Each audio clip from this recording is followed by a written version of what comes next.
Ψυχρός πόλεμος Ομπάμα-Πούτιν για τη Συρία. Στη σκιά της κρίσης η σύνοδος των 20 ισχυρών της γης στην Αγία Πετρούπολη. Από το βήμα της ΔΕΘ η απάντηση Σαμαρά στην απέτηση της Τρόικας να κλείσουν οι αμυντικές βιομηχανίες της χώρας. Σε συναγερμό οι εργαζόμενοι. Στον εισαγγελέα περισσότεροι από 1.300 λογιστές μαϊμού είχαν πρόσβαση στο TaxisNet και στα προσωπικά δεδομένα εκατοντάδων χιλιάδων φορολογουμένων. Η ατζέντα των πολιτικών αρχηγών για τη Διεθνή Έκθεση Θεσσαλονίκης, οι κινητοποίησεις των συνδικάτων και τα μέτρα ασφαλείας στην πόλη.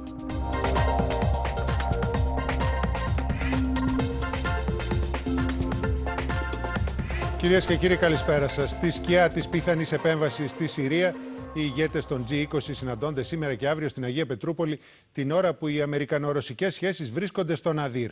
Ο Μπαράκ Ομπάμα πήρε χθες το πράσινο φως από την Επιτροπή Εξωτερικών Υποθέσεων της Γερουσίας, ώστε η επέμβαση να εγκριθεί από την Ολομέλεια. Ο Βλαντιμίρ Πούτιν όμως αντιδρά στεναρά, εκτός εάν υπάρξει ψήφισμα του Συμβουλίου Ασφαλείας του ΟΗΕ που να αποδίδει τη χρήση χημικών στον Άσαντ. Παρά τα χαμόγελα που αντάλλαξαν μπροστά στις κάμερες, μία ανοιχτή σύγκρουση είναι πρώτων πυλών. Ο Μπαράκ Ομπάμα έφτασε στην Αγία Πετρούπολη αποφασισμένος να ενισχύσει τη συμμαχία υπέρ μιας στρατιωτικής επέμβασης, την ώρα που ο Ρώσος πρόεδρος προειδοποιεί ότι δεν υπάρχουν αποδείξεις για χρήση χημικών όπλων από το καθεστώς Άσαντ.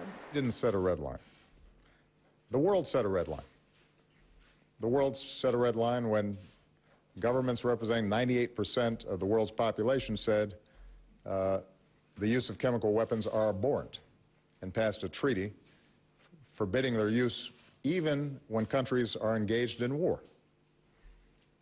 Congress set a red line when it ratified that treaty.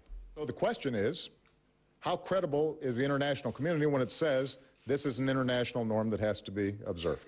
What would Russia's position be if you became convinced that it was by the government of Syria? Would you agree to military action? Я этого не исключаю. Но хочу обратить ваше внимание на одно абсолютно принципиальное обстоятельство. В соответствии с действующим международным правом санкцию на применение оружия в отношении суверенного государства может дать только Совет Безопасности Организации Объединенных Наций. Τα αντίπαλα μπλοκ στη G20 έχουν ήδη σχηματιστεί. Οι Ηνωμένες Πολιτείες έχουν στο πλευρό τους τη Γαλλία, την Τουρκία, τη Σαουδική Αραβία και τη Βρετανία. Η Ρωσία βρίσκει συμμάχους στην Κίνα, την Νότια Αφρική, την Αργεντινή, τη Βραζιλία και το Μεξικό.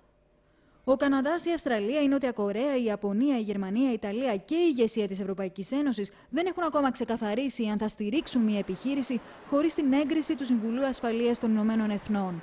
Και αναλυτές σχολιάζουν ότι η αρμονία που υπήρξε στις αποφάσεις για την παγκόσμια οικονομία τα προηγούμενα χρόνια αποτελεί μακρινό παρελθόν για ένα θέμα, μάλιστα, που δεν βρίσκεται καν στην επίσημη ατζέντα. Qatar and the UAE did take part in military action in Libya, but there you had NATO behind it. Here you don't have a UN Security Council resolution.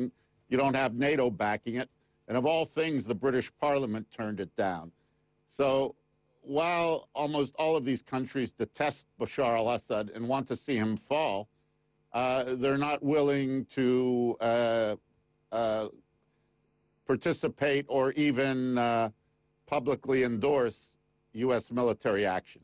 Ο Μπαράκ Ομπάμα πέτυχε πάντως την πρώτη πολιτική νίκη σε αμερικανικό έδαφος. Οι διαμαρτυρίες φιλιρινιστών ακτιβιστών στην αίθουσα εξωτερικών υποθέσεων της Αμερικανικής Γερουσίας δεν φάνηκαν ικανές να εμποδίσουν το ψήφισμα που ανάβει το πράσινο φως για περιορισμένη στρατιωτική επέμβαση μέσα σε 60 ημέρες με δυνατότητα χρονικής επιμήκυνσης